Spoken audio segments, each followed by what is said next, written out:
Oh, yeah. Welcome to your Friday, the kickoff to your weekend. It is the Southern Patriots podcast with your host, the Cornbread Man, February the 13th, 6:03 Eastern Standard Time. Wherever you're at, good morning or good evening. Somewhere in the world, people are talking to us. It is very late or very early or all kind of time zones. They're trying to figure out the difference where we're at. We have quite a few folks from the United Kingdom who come by from time to time, and it's quite a bit of difference in time. So you get. I've never traveled a little bit, so I never have experienced a lot of jet lag, but I have had those moments when it's kind of it would be a weird feeling to get on a plane at one time and then deboard earlier than when you left. That's crazy. Bring back the Concorde, right? Wow, what a plane! There's supposed to be plans for supersonic planes in future, and space planes and all that. I don't know if it'll ever happen, but who knows? I never flew in the Concorde, never had that kind of money.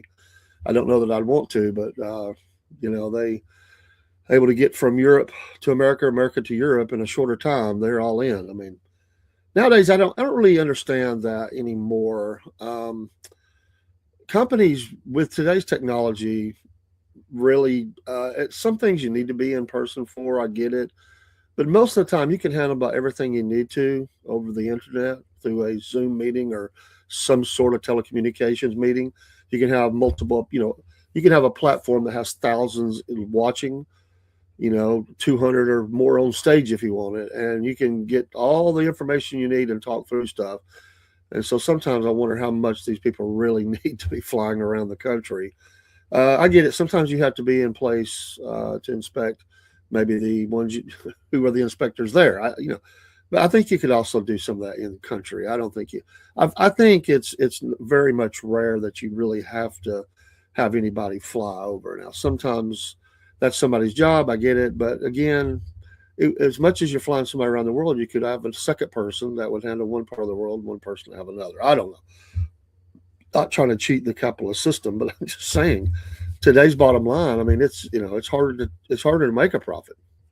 Everything is so expensive, and I would just wonder why you would continue to do that. I mean, you don't need it nowadays. There was a time when somebody was on hopping planes every week for some destination to check on business. But nowadays, business can be handled. I could handle from this studio. If I owned a massive company, I could handle everything there. You just put good people in place and trust them to do their work, verify through other means. You always audit yourself, and then you have others that come in and audit you. But you don't have to always be flying around the world. So I think some of that has been cut out. A lot of companies have, they've changed the way they do business. There's still a lot of that. Don't get me wrong. There's still a lot of it. I question sometimes, R&D people, they go overseas to look at equipment, because they're wanting to buy it. And honestly, I question the value of any of those trips, except for the networking. But you're doing the buying. I mean, the networking isn't that you're doing the buying, and you can handle a lot of those specifications again over the internet, video, sending documents back and forth, and listening to people that have went on these trips. I mean, a huge portion of it was simply it was a vacation. It was a fun time to go do stuff, and you accomplished a little bit of business while you were there. And then when they got the equipment in, a lot of the things that they went over there and inspect and make sure was right was wrong anyway. So I just wonder sometimes how important that is. Where there's still a great need for that sometimes, maybe because some people have proprietary, they have the knowledge on something that you've made and that you can't alter it, and you have to fly their expert in to do adjustments and stuff. They've got a lock on it. So if you can develop yourself, then you can avoid all that and make all the money you want, or save all that money as you're trying to make money. I mean. Let's do our Bible verse this morning from Proverbs chapter 4, verse number 23. Nice little scene of the trees there. Keep thy heart with all diligence. Very important to guard your heart, for out of it are the issues of life. The heart is an amazing thing. You know, not to beat the horse into the ground, but I always question what I would hear people say. Just trust your heart. Better be careful with the heart. Heart will take you places. How many people have had their lives fall apart because they trusted their heart? Trust the Lord. But the heart is an amazing thing. Sometimes descriptions are they have a big heart. They're tender-hearted. they, they have an evil heart. I mean, there's all kinds of definitions that could be said about such things. So let's next National Day, not a heavy day, National Day. A little bit of stuff. I do like one of them. One of them is the rest of them are like, for me. But I do like this one. No one eats alone day. There is something psychological about that. I mean, there are people who would prefer to eat alone.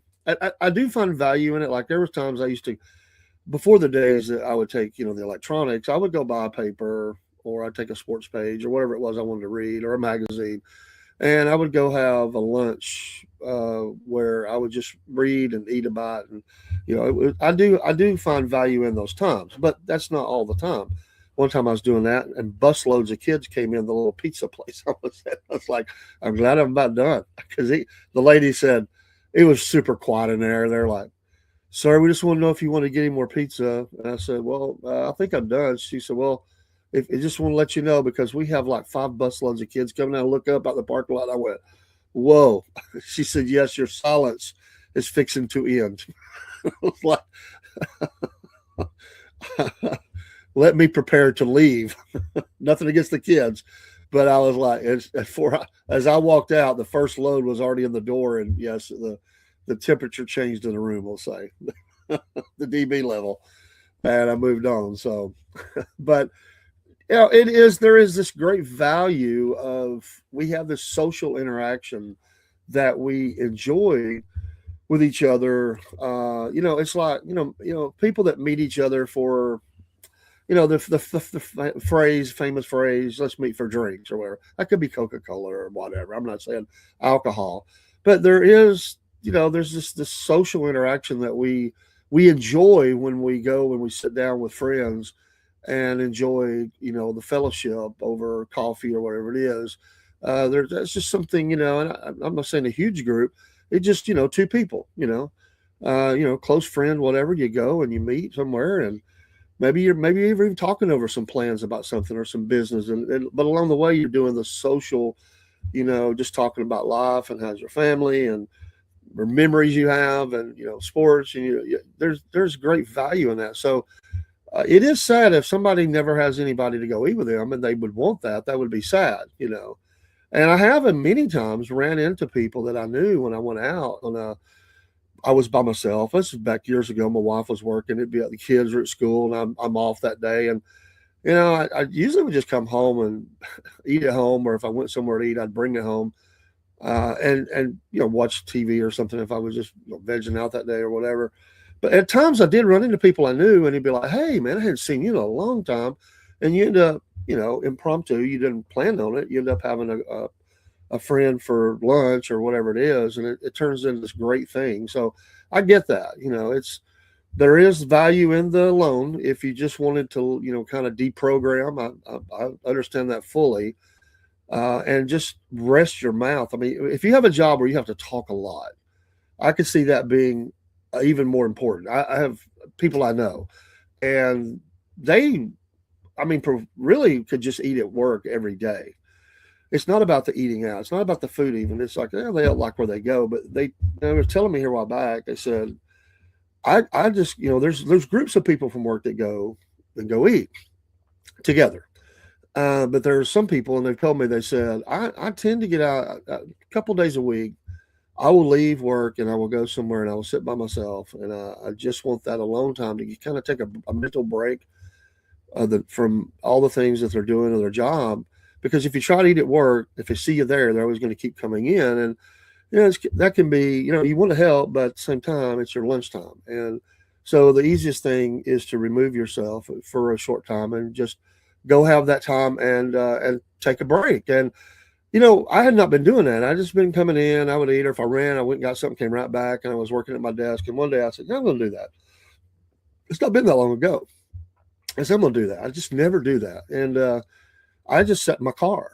Like I didn't even want to go in the restaurant. I just sat in my car and ate. It was a beautiful day. And I thought, this is nice. Okay. Like I could get into this. And so I do that. Like nowadays, I kind of leave and check on my wife, but but still get out of the plant and drive a little bit and kind of the only reason I find problem with that is this, and I'll move on. Hey, good morning, Jerry. Uh, I like this. It's Friday. I woke up this morning with my mind on Jesus. Absolutely, praise the Lord. Um, but what was I going to say? Oh, when I leave work, if it's a beautiful day, warm, just perfect weather, it's very hard to go back into work. It's like you have to almost lie to yourself, like, okay, it's almost over. It's just gonna be a few minutes, because once I'm on the road and it's beautiful, that's the reason I wouldn't ever leave is because I didn't even look outside. It's like, I mean, even a rainy day going down the road, you just enjoy being off work. You enjoy your work, but it's when you get out and you're kind of rolling, it's kind of hard to roll back in. For me, it is. I mean, you're like, once I hit the road, I want to be gone. So I tend to, if I'm going to eat, I'll eat in a parking lot at work in my car and just listen to the radio or something, listen to some news or read some news or whatever. Because once you leave, it's kind of hard. You got your mind on, especially on a Friday. My gosh, I would never want to do that on a Friday. There's no way I would do that. Like go have the lunch thing and then like, man, it's already like 1 o'clock. Man, I'm going back into the plant. Yeah, I got 4 hours I can work here, but it's tough. It's tough. Fridays get away early day if you can for a lot of people. So I kind of get that. So different things for different folks.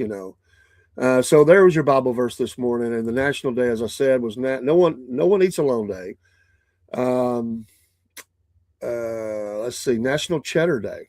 I'm not really big into cheeses and stuff. It's okay, but that one doesn't affect me at all. I'm not saying it doesn't for some people. I'm just not a cheesehead. You Packer fans. It's also National Tortellini Day. Again, for me. And what is this one? We got one more. It's for women anyway. They get together each year before Valentine's Day, and they honor our platonic soulmates and the bond between relationships formed that deserve celebration. Galentine's Day. So I'm not a gal. Though the government can't figure out gender, I can. If that makes somebody mad this morning, get over it. It'll be okay. Keeping it light here on a Friday. But out of all those, because one doesn't affect me anyway. Um, I think I'll just stick with no one eats alone day. Like if I was driving, and if I was out and I seen Jerry out and he's at the Swallow in the Hollow and he's eating some pork and French fries and whatever down there at the picnic table at the barbecue place. I'm going to stop in and say, "Hey, man, how's it going? Are you eating alone?" He'd probably like, "Yeah, leave me alone." Oh, it's funny in my family anyway. My wife with my son, they're like they eat all over town. Back in a little bit still, but changes in her life not as much. They used to hit every place in town, and I'd find out later. Like I'd see a bag, or I'd say, "Oh, y'all went to this today, whatever," and I'd be like, "Oh, okay," and I'd give them a hard time. So I'm like, "Oh, well, thanks about thinking about me." But my wife, if I went and did that, she'd go, "Why didn't you wait on me?" I mean, it's like I could never go on my own. Be like, "Well, it was a work thing, honey. We went to I don't know Jay Alexander's or something, whatever it was." She's like, why did I could never do that. I didn't get the pass. Like it was always so. It was better just to leave that alone. And if I ever planted that seed, like, you think you might like to go such place with my wife, she's like that little girl still. It's like you gotta follow through. Don't mention it unless you really mean it. Like, that means if the Russians invaded today, you can see the parachutes opening up. And we're under full scale attack. My wife would be like, "Yeah, that's interesting. Are you still taking me to whatever to eat?" I mean, would be that way that would go. I'm like, "Sure, we'll dodge the ground troops that are soon to appear, and we'll try to get that last lunch in before we're we're either in a gulag or we're dead. Okay, pulling our weapons out and fighting. Let me kill this battalion of Russians, and then we could go. We might have to cut the lunch short because we might have to go. They might need reinforcements over here on the ridge. Well, I'll be like, well, go fight. I got my meal now. You learn things. This year will be our 40th year of marriage. It's not here yet, so it's not officially 40, but it's the 40th year. You just learn these things as you live your life. You just learn how things go. That's just part of all that growing process, right? You learn what is appropriate and not, as far as know how to read the room, how to read your spouse, knowing what they like. Jerry, now I need to get my mind on rewiring my Massey Ferguson tractor. I'm trying to find a new switch, but nobody around here has one. I guess I'm going to have to. Jerry. Well, a country boy can survive. That we know this. We know that a country boy can survive. Birthdays today. Well, there's a handful in here I want to recognize today of people I know. You remember the late great? I didn't. Great is pushing it a little bit. Saturday will be your 45th. Wow! Congratulations! What a great honor. Wish your wife the very best from myself and my wife on 45 years of putting up with Jerry. She could probably write a book about 45 years with Jerry Barrett. I mean, Well, the first thing was chapter 1. Why did I marry this guy? I got to get him. I got to fix him up. I mean, I see some stuff here, but I didn't know he was going to act like that after we got married. I mean, like leaving his clothes laying around and all that. Oh, just kidding. Robbie Williams, singer, 51 years old today. But I was going to say the late great Jerry Springer, who has not been flipping the channels on the TV. And you saw an episode back in the day of the Jerry Springer Show. And come on, admit it. You saw two people, two cousins trying to figure out who had custody of some kid or something. And some dude with no teeth jumps up in the audience and demands that they do a DNA, and then there's a brawl on the left-hand side of the stage, and Jerry Springer going, and we'll be right back. We're going to find out whose kid this is. And you stop for a minute and you thought, I can't believe I just wasted 2 minutes of my life on that as you change the channel. It was never a day in my life that I watched a Jerry Springer Show from front to end. But I will say there were times that I stopped and went, really? I mean, for a TV guy, I was thinking, just how redneck can you get? Oh, man. Oh, some people, I guarantee you, some people were watching every episode of Jerry Springer going, yeah, that same thing happened to me.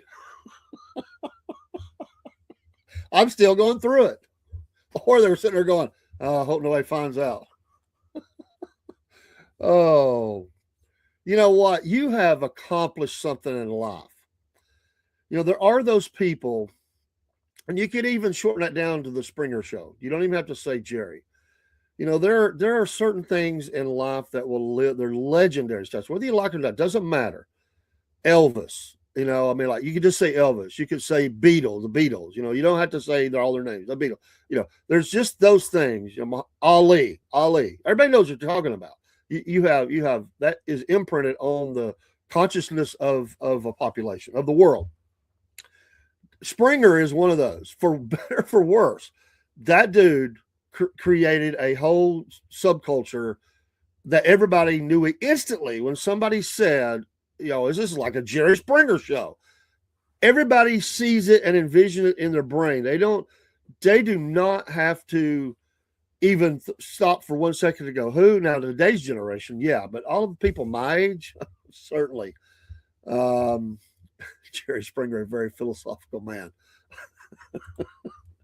And I guess you would go, what's the show? Because I don't watch it really.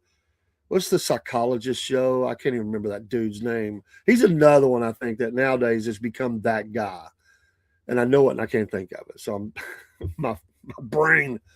But yeah, I mean that's pretty powerful. Think about it. You have put in the mind of a population, millions of people, your name, and they're always going to remember that. I mean, he did accomplish that. I'm sure he made a pile of money over his life too.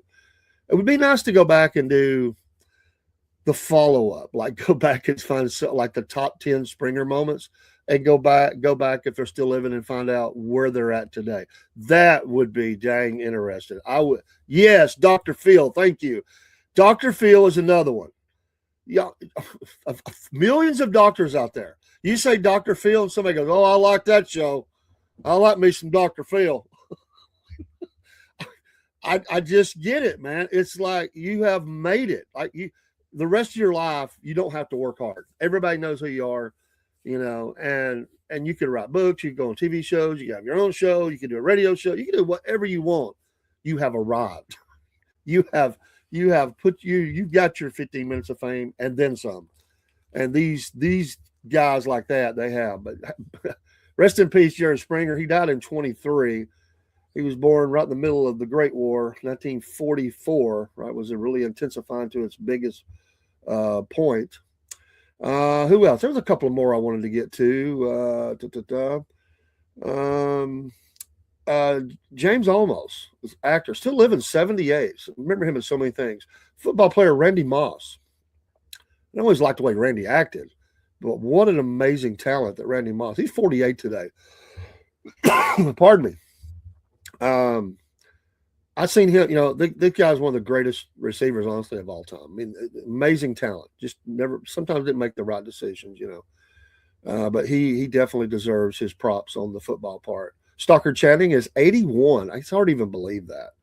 Still with us at 81 years old. George Siegel, saw him in so many things. He left this life in 21. He was born in 34. Happy birthday in memory to him. And I think I had one more I wanted to get down here. Oh, Peter Gabriel, rock singer, obviously from group fame and also a solo artist for many, many years. 75 years old today. So shout out to these. If it's your birthday today, happy birthday to you. Enjoy your day. It is your day. You've made it another year. God has blessed you with another day. Make it the best day yet, and live your life and fulfill your dreams and, be a blessing to other people. And I hope you have a wonderful day. Hopefully somebody will remember your birthday and call you up or message you or whatever and do that. There's a nice feature, and sometimes it maybe not get used like it should. But Facebook does a pretty good job of reminding you of people's birthdays. After all, there's a lot of people I try my best, and if I'm a little late, because sometimes I miss the notification or whatever, I like to go back and wish people a happy birthday or right on the day or whatever. And I tell you, I get a lot of comments back. People appreciate that. Even if it was just a couple of clicks. They say, you what, you took the time to wish me a happy birthday, and I really appreciate that. That's pretty cool. So everybody likes to be recognized when there's something going on in their life. Most people do. I mean, some people are just that. That's who they are. They don't want to be bothered with anything. And so our small city today, we're going out to the great state of Idaho. I have never been in Idaho, never driven through, never even close, to be honest. Never been in that part of the country, up in the great Northwest, in those areas up there. Never been there. But in Idaho, there is a small town. Let me get it pulled back up. It is Stanley, Idaho. And one of the reasons that I picked this town, there's a little picture here as I was looking through these towns, and it's a cute little town. But in the background of this town, and again, it looks rural, small town America. I love small town America. But in the background, let me see if I can. There's probably a better picture, but I do like this. But and they say that they have more scenic punch per capita than anywhere else, with fewer than 100 year-round residents. So if you're looking for a place to get away, let me just show you this real quick. Let me pull this down. And then we'll go back to share screen. You can just see it a little bit. I wish it was a little bit better picture. But if you look at the mountain range in back there, that's the Sawtooth Mountains. And it's go look that up. That's beautiful, absolutely beautiful. And hey, there's not a lot of people there, Sawtooth Mountains. So shout out to all those in Stanley. Not many. That's one of the smallest ones we've done. Fewer than 100 year-round residents, so people come visit. Tourists driving through. That's here's a better one. Here's the one I wanted right here. Hang on.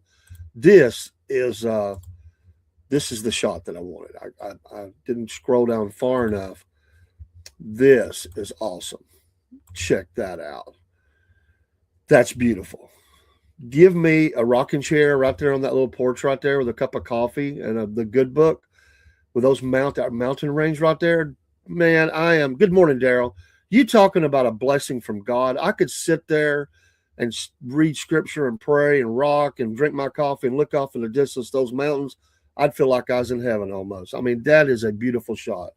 So it may have fewer than 100 residents a year, but shout out to Stanley, Idaho. That is awesome right there. I love that. When I go out of town, that's like my favorite. When I'd go with the family and I'd go up to the mountains, we'd go to Pigeon or Gatlinburg or whatever we do. And I do the things of the family.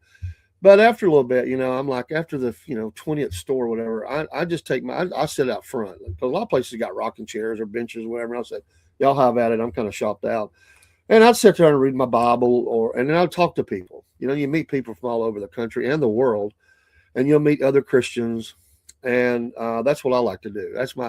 Take your time, shop all you want. I'm happy. I got a cup of coffee. I'm sitting here with the Bible. I'm meeting people.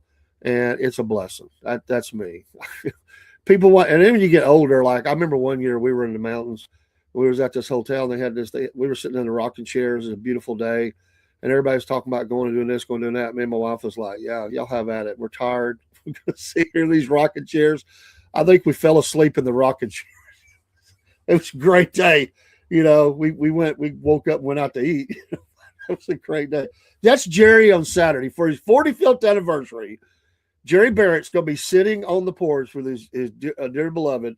They're going to be sitting in the rocking chairs, little swing or whatever, holding hands, and say happy anniversaries to each other. And they're going, and then about 2 hours later, they're going to wake up and say, "What happened?" They're going to say, "That was a good sleep. Let's eat."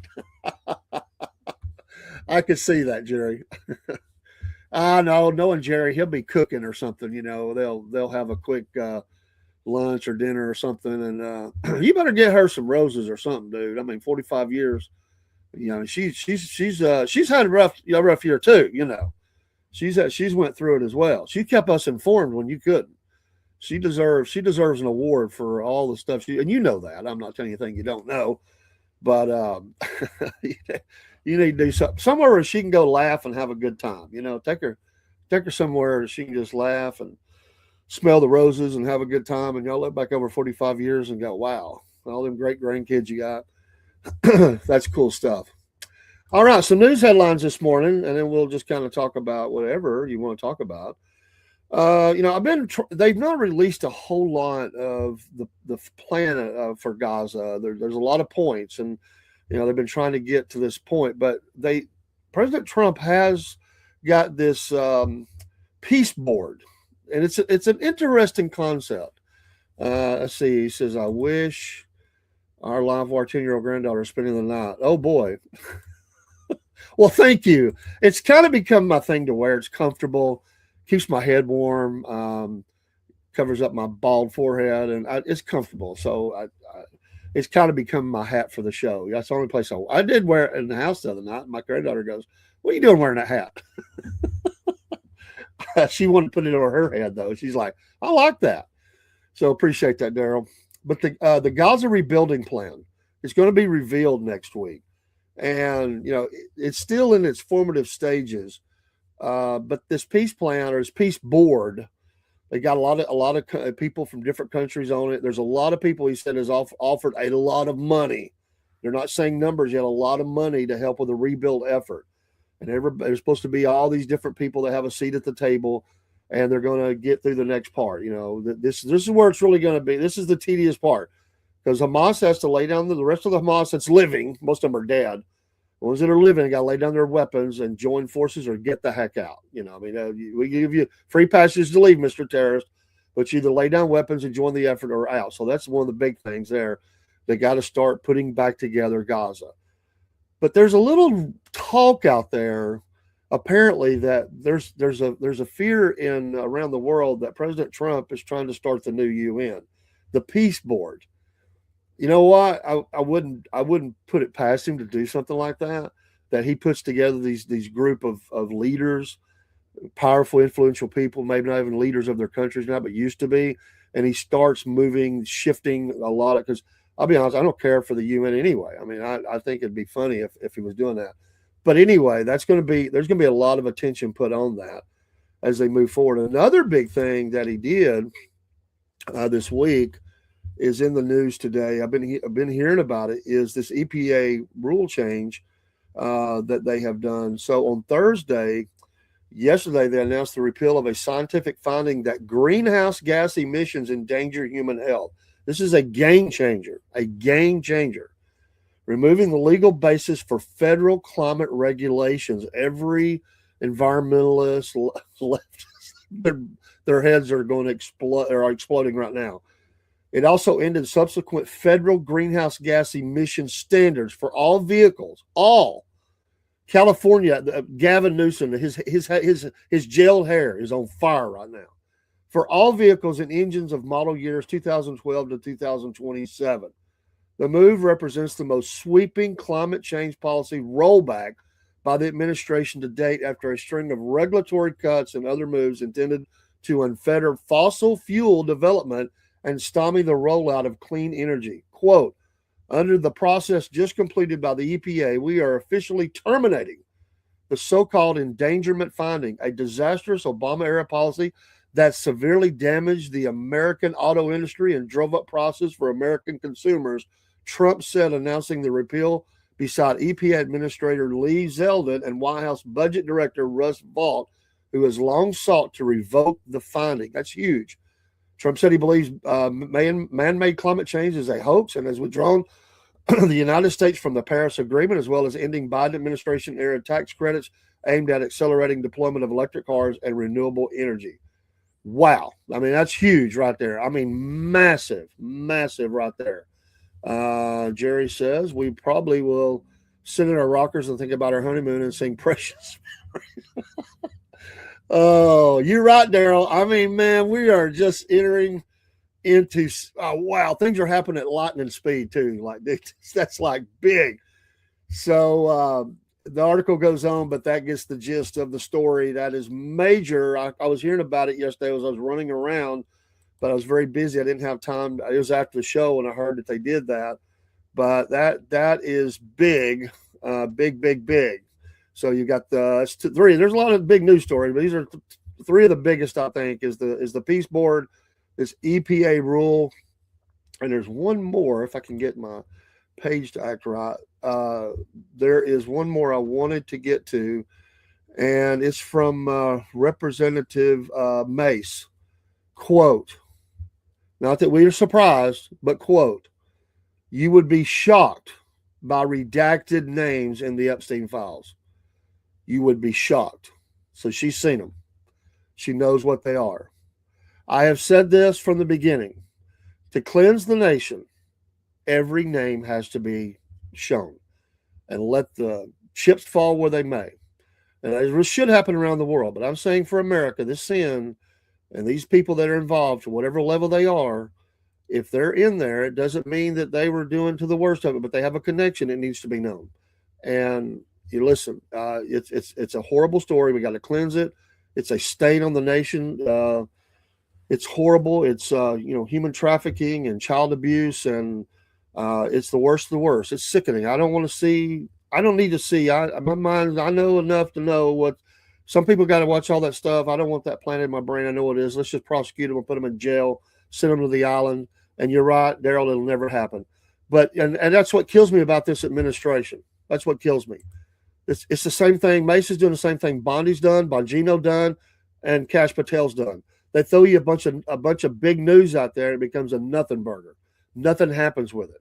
It is big news to say that. It's not like we're shocked. We know this went on, but you're right, and that's the sad part about it. And the sin will continue to go on, and these people will get away with murder, up to murder. I mean, I'm sure if we get able to dig, I mean, a lot of people are already saying that, but but certainly the abuse, the trafficking, of women and children, and it's sickening. And there should be a reckoning, and there will be. There will be. They'll stand before the great King one day. But in this life, we'll never see. We'll never see all the names. I just don't think that'll ever happen because it's so massive. It's going to tear down everything, and they're just not going to do it. They're not going to cut their own throat, so to speak, as the old saying goes. But you're right. But those are three big news items today, headlines from Newsmax, and wow. And we didn't even mention, about where we're at with, are we fixing to bomb Iran or whatever. All right, let me get over here and catch some other folks. I've had the screen covered up with my news. I have been through Clayton, Georgia Watchman. I have been there a couple of times, actually. Just had a friend that has a museum there, Barry said. It's a Civil War museum. He sells products there on eBay. I don't know that I went to that, but I have been in Clayton, Georgia. Trump is replacing you, and that's what everybody's talking about, Barry. That he's going to do that. Gaza, Alago, on the. Yeah, I mean, whatever you want to say, but it is news, and that's from that point. Almost married a gal from up there, lived there for a while. I'm talking about Clayton, not Gaza. Woke up every morning, sing that. Cross on the top. Black Rock Mountain. I hadn't heard that one. I've heard of Black Mountain, but North Carolina, I didn't know about Black Rock Mountain. So that's outside of Clayton. I've never been to that one. I just drove through Clayton. I don't remember ever spending a lot of time there. I'll have to look that up. So I don't know. Amen, brother. Amen. I mean, the damage. Think of the generational damage that's been done. I mean, just imagine. I mean, it's hard to even imagine the scale of it.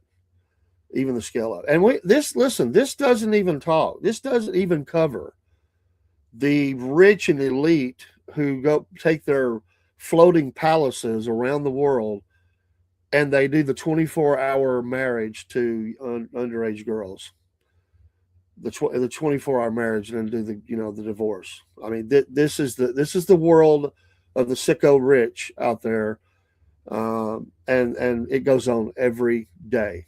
And they're happy the Epstein screen is going on because it's covering what they're doing. But and it's more than that. I mean, we know it. That's just the beginning of it. It's the whole demonic underworld that has been going on, and really right in front of people's faces or right under their feet, so to speak. And it's just horrible. And it is horrible. I hate to even have to talk about it. It's not. I mean, I honestly, I know it's there. I don't cover it 24/7. I do go into other things. I don't want to have to do that every day. I pray about it. I pick and choose where I want to engage that. It's just I don't want my head in that. I'm not avoiding it. I'm praying about it. I don't want to talk about it every day. It's so sick, and because there's as much as I talk about it, I can't change it. I can change it through prayer. I can't change. I can't make the change. I can't change the world that way. So I wish I had the power to do that. Put all these people in, the penalty box of life of whatever that needs to be, whether it was jail or whatever else. I'm being careful of my words here, you understand. But Watchman says that Clayton is the home of the world-renowned Dillard House. They have breakfast. They bring everything to your table like Thanksgiving. They cure their own ham and bacon. Hey, now you just sold me on this place. Jerry, you ever been to Dillard House in Clayton, Georgia? I've never been there, but it sounds like a place I want to go. By the way, Daryl, how you doing? I know you're recovering from surgery, I think you had. How's things going for you, man? I've noticed you're a little more active out there. I hope things are progressing well for you. And Jerry, when's the next cooking event? Cooking with Jerry. When are we going to see more meats cooked up and that Brunswick stew for sale and all that stuff that you're doing there. I want to see the 25-gallon vat. You're going to have a bigger spoon. You're going to have the bigger. It's not a spoon. What do you call that thing? No. What do you call that thing you're stirring all that meat with out there, Jerry? What is that thing called? It looked like a mini shovel. The 14-gallon vat he's cooking all that stuff in. Watchman says they have the best bacon he ever ate in his life. Now that's a statement from Watchman. He don't just throw around words like that without meaning them. And man, you make me want to go to Clayton now. And ore? Do you call your stirring utensil ore, Jerry? Oh man, I don't know if y'all haven't seen the video. Go on Facebook to Cooking with Jerry, Pastor Jerry, Cooking with Pastor Jerry. Get it right, and you'll see him in his hat and his overalls, and he out there. Jerry says Dillard House is good. I've never been there. The Dillard House. It's got to be named after somebody, right? Somebody named Dillard, I would guess. It's probably one, that's the best. That's what I love about going through small town America. Or if you're traveling around the world, is listen, it change of their place. I like to walk into a place that has that mystique about it, that something unique. It's not the cookie cutter, everything's the same. And, really all those change. It's just the food's slightly different offerings, but it's all the same. You just feel like you're walking in a carbon copy of a carbon copy of a carbon copy. But when you walk into a place where it's some lady, German lady, and she's about 70, and she's back there cooking you up this great food. We got a place up this way. It's kind of like that. And they got offerings, and they offer you bigger portions than the chains do. And it's got their own personal spices and way they do it and everything. And you're like, wow, it'll make your tongue jump out of your mouth and slap your face. That is amazing. So, okay, it's named after the Dillard family that owns it. Well, it is named after someone with the name Dillard. The Dillards. See, I was thinking of the Dillards. I think that was the name of the band. It was in the bluegrass band. It was in Andy Griffith. So that's what it makes me think of them. Now, I'm sure Jerry didn't enjoy that one, Watchman. He says they have the best liquor I ever drank, pure 200 proof, and Clayton Smooth. No, I didn't. I wouldn't try that. And I'm saying you would now, but I think Jerry was probably going after the biscuits and gravy and bacon and ham or whatever. I don't think he was put down the Clayton Smooth. Unless it was way back in the day before God got a hold of it. Dillard's not my. How long have they been there? Like, have they been there a long time? Dillard's, I love it. See, you just know, you hear a name, and you don't even have to question, whether it's going to be good or not, because by the name it's going to be good. Some places, sometimes when people say, hey, we ought to go here and have lunch sometime, it's great. And let me just give you an example of this. If you go to if somebody invites you to a place that's called a tea room, stay away. They bring you little bitty cups and these little bitty food on little bitty plates. And some people just love that kind of thing. Like we went to this tea room and they have these little cute cups and they have this little piece of steak. It's about that big and they got little garnish on it. That's not me. Don't invite me to the tea room. I feel like Jeffro Bodine and something like that. Bring me the bowl, the big spoon I can shovel it in. When your girl was pregnant, I would get her fried mushrooms from Dillard House after work. Yeah, it was really world renowned. They sell country and ham and bacon slabs and burlap sacks that ain't cheap, I bet. Brother Daryl, after having I didn't know he had that. After having that flesh-eating bacteria and 4 major surgeries, I have permanent nerve damage. I'm so sorry. In my legs, but 21 days in ICU in Pensacola Baptist Hospital. I am thankful I didn't lose my leg. Amen. I had just recovered from having my left lung removed. God is good. Man, bless your heart. I knew it had a lot of stuff back to back, and I was trying to keep up with your wife's posts and everything and asking for prayer, and we certainly did that. And with our church, God is good. And when you get feeling better, man, we're gonna Jerry said no, he can't say he's ever had it. He would know.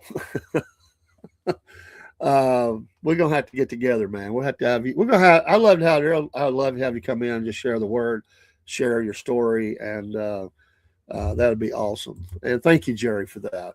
And Jerry's had his. I mean, man, this last year has been rough on him. Praying for you and your health. I had a liver transplant, and then I spent 93 days in Emory in 2025. God is good, and that's what I'm saying. I mean, you just keep fighting the good fight. You walk in faith with the Lord, and we know what's ahead of us. These bodies are going to break down and continue to break down. We're just going to keep trying to patch them up and keep moving forward in this life and be here for our grandkids and maybe great grandkids for a while before Jesus moves us on. But I'm listening for a sound, because I'm telling you, we're getting closer and closer to that day anyway. I'm telling you, man, it is getting really ugly out there. Like you said, the beast is ready to go on the march. That's for sure. But yeah, you guys, you're tough, man. You're tough guys. Got a lot of respect for you. A lot of respect. One, you're just awesome people, and two, God's used you to preach the word, and then he's you trust him and walk by faith, and he's showing through you. He's showing his faithfulness, and we walk through some deep, dark valleys sometimes. I mean, deep, dark valleys. And but there's always that mountain on the other side of the valley. Amen. And there's blessings in the valley. And you have to walk through that valley to see the blessing. And that's the hard part of it. It's like nobody wants it. Like if you look off the one mountain, you're like, I don't want to go down there. I don't want to go through that.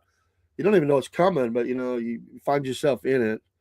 And then you just keep putting one in front of the other, and keep praying. But I've seen some people go through some really amazing stuff, and always through it they will say that they believe God used it to help this person or that person, or they seen something they never would have saw if they hadn't went through that. So God bless you both. Them Mountain Codger call it apple brandy. It's the best cold medicine. Take a shot and you'll feel right as rain. At a boss that would make you take a shot of that Clayton Shine if you were sick. Is anybody feeling under the weather today? Okay, line up. Let's get your shot. Got to get ready for the work day. Hey, the place I work, way back in the day, they didn't own all the property, and there was a little section that was open, and it was a package store. I didn't work there then, but boy, their stories. Can you imagine having a place that sells the spirits right there on your workplace in the same parking lot? Can you imagine that? Man, temptation right at your door. It's not going to be a temptation for me. I don't want the stuff, but it was easy for people to access. We'll just say it that way back in the day.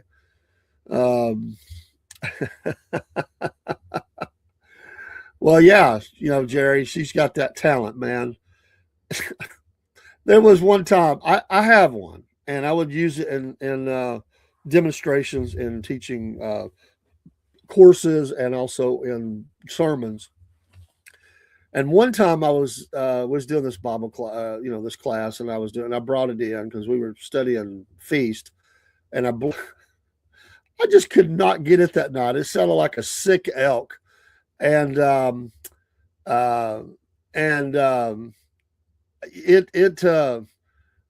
pastor of the church said, he said, I knew it wasn't Jesus coming back for the church because it sounded so bad. He said, but I knew it was you. He said, that's Brother David up there blowing that shofar. Oh, hey, I did, man. I did. We'll have to do it again, but I've been doing that on the history show. But yeah, we'll history show will probably be on tonight. We're continuing. We're in the Battle of Chickamauga right now. We're talking about different people and actions. So tonight, my hope is to get it. I was going to get last night. I ended up watching the Daytona duels. That was fun. I got this end of the first one, watched all the second one, then watched the Dale Earnhardt story. I enjoyed my evening, so I didn't broadcast late after. I went up to about 8, close to 8, and I went and did all that. Me and my wife, we watched all that together. Yeah, I know, man. I know, Watchmen. Bad stuff. Let's see. Barry said when I worked at Cobb EMC, there was a liquor store in front of the building where we worked. Homeless people would get into fights and stuff right there behind the back of the store. We would have to watch some fight and carry on. And yeah, it's sicko stuff, Watchmen. It really is. It's sad. But yeah, there's so many storylines. Actually, I'm gonna show some video tonight that I cut recently. Me and Biscuit Boy in the park. I think I've got 3 videos that I'm gonna get loaded up and have them in the program tonight. One of them is on Snodgrass Hill. Beautiful location. Oh my gosh. But we took one over in 2 other ones over in another part of the battlefield that day, and we talked to some folks that were traveling and things. Yeah, they are expensive. I paid about $150 for mine. It might have been 130. Maybe it was. Those things are expensive. Mine is 24 inches long. I find on sale for 75. It's normally 135 for this one. I forget how long mine is, but it's at least that. It might be 36, man. It's a long one. It's big. I think if I remember right, it is. But there's times when I can blow that thing. I can do all the calls. Like I can do all of them. And then sometimes I can't do none. But somebody that plays in a band or something, they could do that very easily. What I loved about Jerry, here's what I loved about it. So I would sit at my table at churches. It's a part of the table, and everybody's interested in it. You know, we're talking about shofars. And so I picked up the shofar, and I would get, you know, I'd whop off the end, and I would say, "Do you want to try to blow it?" This is after or before or after service. And so they would try to blow it, you know, and then whether they did good or not, and this thing is new, like you could still smell the animal on the inside. Then I would say, "Well, you did a good job," or maybe next time. Then I say, "Now take a sniff of that end of that," and they would smell it, and they would go, "Oh my gosh!" And I was like, "What is that?" It's like the smell of death, man. It was. I got them every time. The pastors would laugh. They knew what I was doing. It was funny. Yeah, I used to have those on my table. If for those that don't know, you can like it or not. I don't care. I was a missionary to Jewish people in Atlanta and wherever I went. And so I've ministered on the streets, witnessing to people. I've been in big meetings and seen a lot of folks come to faith in Jesus Christ. And so that was the one that God called me to, and that's what I did. So, and still, I'm not stopped. I go to the Jew first and also to the Greek. So my call is biblical, and I got to take the gospel to the world. And I've stood on the steps of people that were Islamic. I've stood on the doorsteps of atheists, of every kind of made up religion around the world you could think of. I've stood on their doorstep and tried to give them the gospel. There's a picture of me, and I will show it. I found it the other day. There's a picture of me on a rabbi's front porch in Atlanta, and he was fixing to head out. But he talked to me.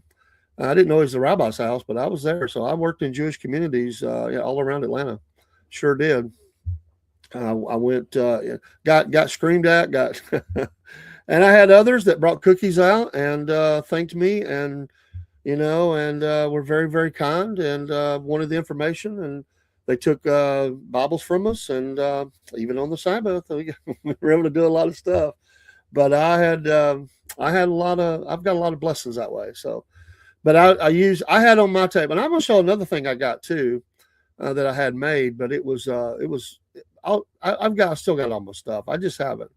I've been pastoring now for many, many years, but you just, it's part of my life. Hello, Brusky. Good morning to you. I'm fixing to have to go. You called us at the end. Thank God bless you, Stolen and Barry and Watchman and Daryl and Jerry Barrett and anybody else that's watching. We hope you have a wonderful Friday. I'll be back this evening at some point. I am going to do the history show tonight.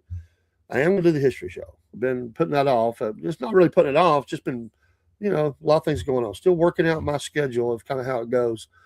Wife's doing, she's hanging on. She's hanging on. But when she needs me, and that's what I do. Yeah. So you're already in Toronto. Up in Toronto, where you're going to be living for a couple of years. So what's the temperature in Toronto today? Right now, if you had to guess, what's the temperature? What are we looking at? It's about 35 degrees here, I think. I looked this morning. Jerry was a missionary to local jails. He ran his own business, traveled different states. He was a missionary to the local jails. Oh, you're just visiting now, making preparations, getting ready. Thank you, Daryl. Love you, man. You and your family the same. You got a wonderful, beautiful family, and I know they stand by you. And keep on keeping on, man. Lord bless. So yeah, all of you. Love you all. 15 degrees in Toronto. Woo! Wind chill factor of -25. You have a blessed day as well, sir. Go kick butt. This, as Americans, we got to go kick butt today. We got to let the. By the way, somebody at local is going to get mad at me. I don't care. There's a lady here. Just tell you this fight about us and everything real quick. It's all in the news. There's a lady who ran a business here for 10 years. I'm sure she's a sweet, wonderful lady. They're having a fit up here, very much a fit. I was reading comments this morning in one of the local TV stations, all the comments back and forth. And, some are, they're comical. And some are like shockingly bad, like good grief. The lady got pulled over, if I remember right, for a busted headlight or tail light. It was one of the two. Everybody's had this happen. I've been pulled over for a tag light being out. Okay, that happens. That's what happens. They see something wrong with the car, they pull you over. They find out she's illegal. She's been in, and so they held her. They turned her over to us, and she's going to be going through her court hearing and will be de-exported out of here, I guess, at some point or whatever. And they're having a fit up here. A lot of people are. Because, look, it's not right. She just got pulled over for a broken law. Why is she being detained by us and all that? And they just totally ignore the fact that she broke the law for all these years. Just totally ignore it. They don't care. So Broski said it's warm compared to what it's been. So I understand.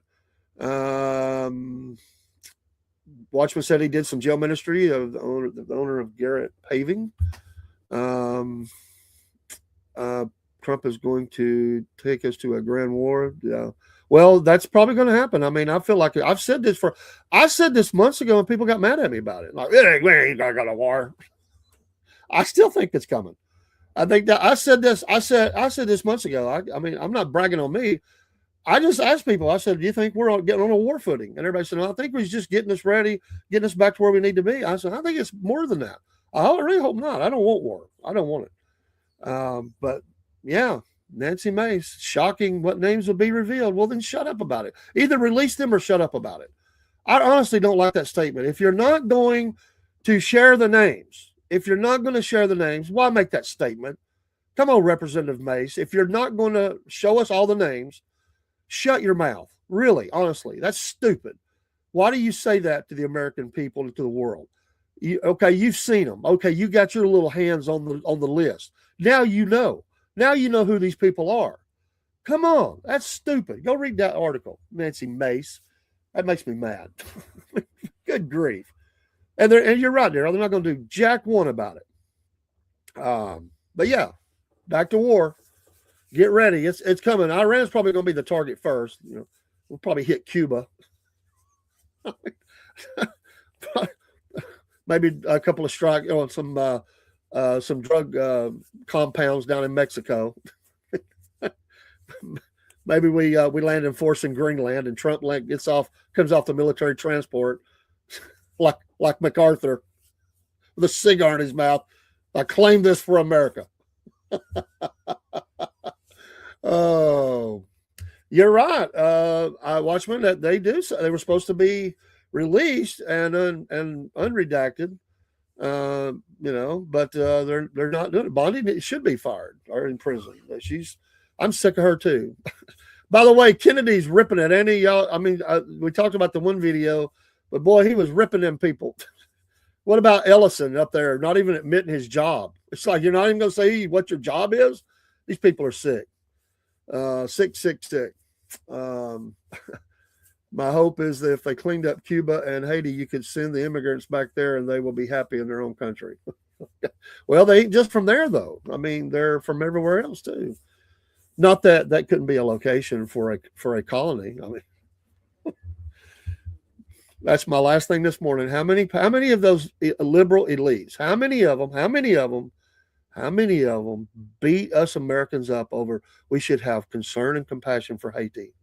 How many of them? Oh, they got out there. They did their big fundraisers and they said, it's a shame what's going on there and we got to help these poor people and everything. Where are all them people right now? And the literal living hell that's going on in Haiti right now with people being eaten eaten. Where are all those people at that browbeat Americans about that we were not compassionate? We didn't care about Haiti and These people are sick. They could care less. I don't believe not jack one of them. You know what? They show up for the moment. They raise a bunch of money, and there's never a good accounting of where all that money goes. And people that give to those people causes and do their little text and donate their $10, $20, $100 or whatever, that's foolish. Those people are using you. Don't ever give to those people. There's a lot of organizations that are trying to do things on the ground that you can give through. But these liberal elites, they're just ripping Americans off. It makes me so mad. Anyway, on that great note, God bless you. Salute.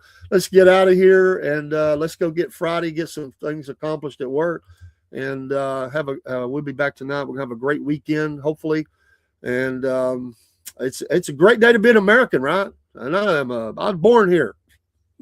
I'm legal, baby, a legal American. I appreciate everybody. God bless you all here. That's a good question. I'd like to know that list as well. The NGOs in Georgia. I'd like to know that. Barry, that's a good one. Let's go dig on that. Take care.